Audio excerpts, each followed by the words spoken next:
wabarakatuh.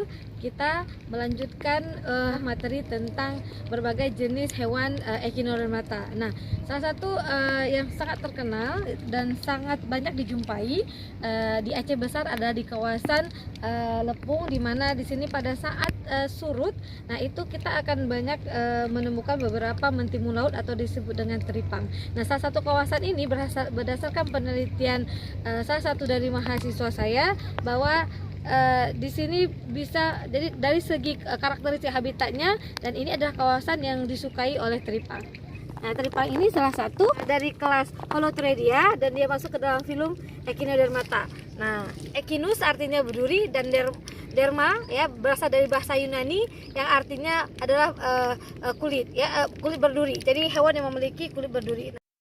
Pada saat kita memegang Holothria, dia akan mengeluarkan cairan ya dari bagian anusnya, kemudian dia mengeluarkan filamen atau benang putih. Nah, benang putih ini disebut dengan kuverian. Nah, fungsi dari benang putih ini atau kuverian ini adalah untuk menjerat mangsa ataupun predator. Nah, ini adalah upaya untuk pertahanan dirinya. Nah, ini dia nih kalau di dalam air seperti ini. Nah, kita akan lihat dia kondisinya. Nah, ini ya dikatakan duri, walaupun durinya bukan seperti bintang laut. Nah, kelompok daripada Holothredia ini, nah pada saat dia di air, dia akan menunjukkan, nah ini di bagian permukaan tubuhnya, nah seakan-akan seperti berduri, walaupun dia sedikit berbeda, durinya tidak sama seperti duri pada Echinodermata ya. Nah, dia juga memiliki kaki tabung ya. Nah, jadi kita bisa ya. Jadi perhatikan pada saat dia di dalam air. Nah, pada saat dia di dalam air, nah perhatikan di bagian permukaan ya, permukaan kulitnya. Jadi seperti duri, namun durinya itu tidak tajam. Kita akan melihatnya. Nah, orang ya, jadi mentimun laut atau teripang ini adalah spesies yang masuk ke dalam kelompok Echinodermata seperti yang sudah saya sampaikan tadi. Selain ya, nah ini masuk ke dalam kelompok tetap Echinodermata. Nah, ini namanya bintang mengular. Nah, ini dia berbeda ya sedikit, karena kenapa disebut bintang mengular, karena lengan-lengannya ini ya seperti ular ya, jadi dapat digerakkan layaknya seperti ular ya di setiap lengan-lengannya. Nah, jadi kita bisa lihat ya untuk ini dia pisinnya ini kecil ya, pisinnya kecil. Nah, dia ini memiliki kaki tabung juga. Nah, bisa diperhatikan lebih dekat lagi bahwa dia memiliki kaki tabung. Nah, kaki tabung ini berfungsi untuk bergerak dan juga membantu pada saat dia pada saat untuk melakukan pergerakan, dan dia akan memanfaatkan kaki tabungnya. Nah, perhatikan berjalan. Nah, ini dia memiliki lengan. Nah, satu lengannya ini dia 5 lengan.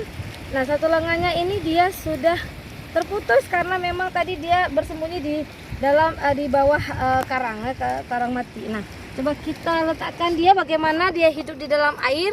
Nah, Echinodermata ini menarik karena ada sistem ambulakral namanya ya, sistem ambulakral, di mana sistem ambulakral ini ya itu membantu dia dalam ya pergerakan di dalam air. Nah, ini salah satu keistimewaan dari Echinodermata.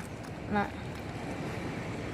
bagian dorsalnya ya, kemudian ini bagian ventralnya bisa dilihat ya, terbagi atas 5 bagian. Jadi salah satu keistimewaan dari kelompok atau film Echinodermata ini adalah dia memiliki lengan sebanyak 5 ya bagian, jadi 5 bagian ya seperti ini.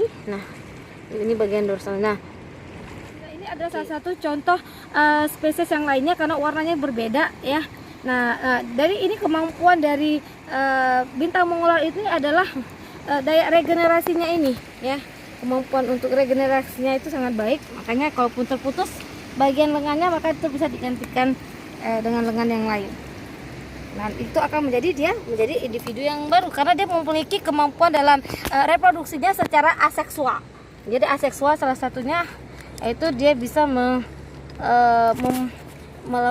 menggantikan bagian organ yang sudah hilang dan akan menjadi individu yang baru.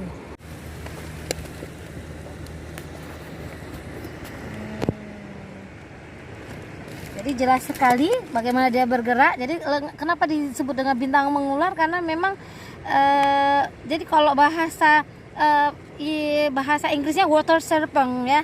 Jadi memang karena lengannya itu bergerak seperti layaknya seperti ular, sehingga diberi nama demikian. Ya, jadi sebuah perhatian ya, gambar yang ini nih. Ya, ini adalah jenis dalam kelas Holothredia juga. Nah, kelihatan kaki tabungnya pada saat dia bergerak. Nah, sangat menarik sekali kaki tabungnya. Nah, kelihatan, semoga kelihatan ya. Nah, tapi dia kalau merekat pada bongkahan karang sudah mati, dia sangat kuat sekali.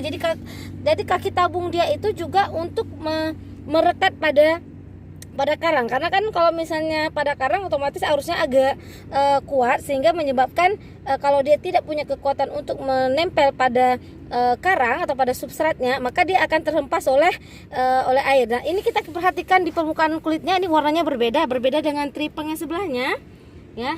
Nah, ini berbeda dengan teripang ini. Nah, ini spesiesnya berbeda. Bisa kita perhatikan bahwa ada dua spesies yang berbeda dalam box ini. Yang berwarna hitam itu namanya Holothrea atra, dan yang berwarna agak kecoklatan, nah itu bernama Holothrea perficans. Nah, jadi dari struktur tubuhnya, dari permukaan tubuhnya itu berbeda. Nah, jadi yang lebih keras itu adalah Holothrea perficans. Nah, jadi Echinodermata ini punya peranan ya dalam sebuah ekosistem. Salah satunya adalah kalau peranan dari sisi positifnya, dia bisa membersihkan kawasan itu dari kotoran-kotoran, karena permukaan kulitnya itu memiliki satu organ yang mampu memakan materi-materi organik ataupun sampah-sampah di permukaan tubuhnya. Nah, kemudian yang menguntungkan, nah itu dia. Nah, kemudian yang merugikan, dia ada sebagai pemangsa dari karang. Makanya kita akan melihat banyak sekali kawasan ini. Jadi indikatornya adalah di mana karang banyak mati. Salah satu faktornya adalah karena termasuk keanekaragaman daripada Echinodermata ini cukup tinggi di sini, sehingga kita bisa lihat kondisi karang ini banyak yang sudah pada mati ya, karena salah satu faktor karena dia memakan alga-alga yang ada di permukaan karang, sehingga menyebabkan karang itu kekurangan nutrisi yang dari alga yang bersimbiosis dengan karang itu. Jadi karang ini adalah termasuk ke dalam filum Cnidaria ya. Nah, Cnidaria atau disebut dengan Solenterata. Kenapa disebut dengan Solenterata? Mungkin dulu ya, Solenterata itu karena dia memiliki rongga-rongga ya. Nah, namun sekarang lebih dikenal dengan Cnidaria, karena Cnidaria itu maknanya dia memiliki spesial sel ya, yang dimana berfungsi sebagai salah satu organ yang berbahaya bagi organisme yang lain, yaitu dimana disebut dengan nidosit ya. Nidosit itu adalah sebagai organ untuk pelindungan diri. Jadi ada yang kalau untuk pada kelas Anthozoa, nah ini memang tidak seperti pada kelas Hydrozoa dan Cubozoa, terutama ya Cubozoa. Nanti kalau Cubozoa biasanya kita temukan di laut yang di lebih dalam gitu ya.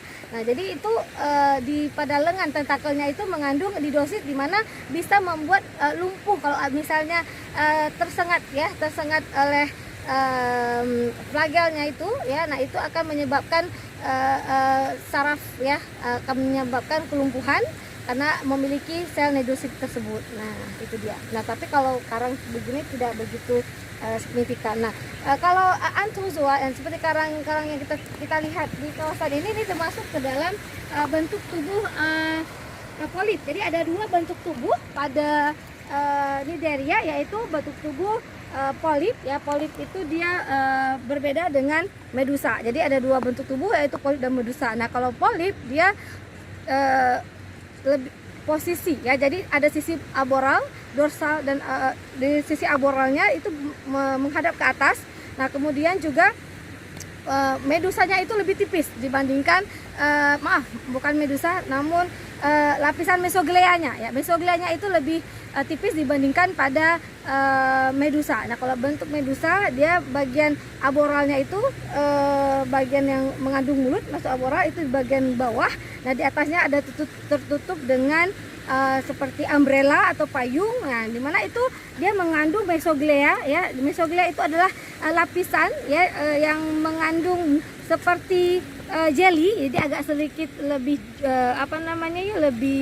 lebih lunak begitu ya, atau lebih seperti jelly ya, jadi lebih kenyal ya. Nah, pada medusa itu lebih tebal mesogleanya, sehingga kita akan melihat perbedaan bentuk tubuh. Kalau pada polip itu lebih keras. Nah, salah satu contohnya adalah pada kelas Anthozoa ya, pada karang ini. Nah, namun pada kelas Hydrozoa, nah kemudian pada Cubozoa, nah itu, dan Scyphozoa. Nah, ini ada beberapa yang ada fase yang memang dewasa pada bentuk medusa.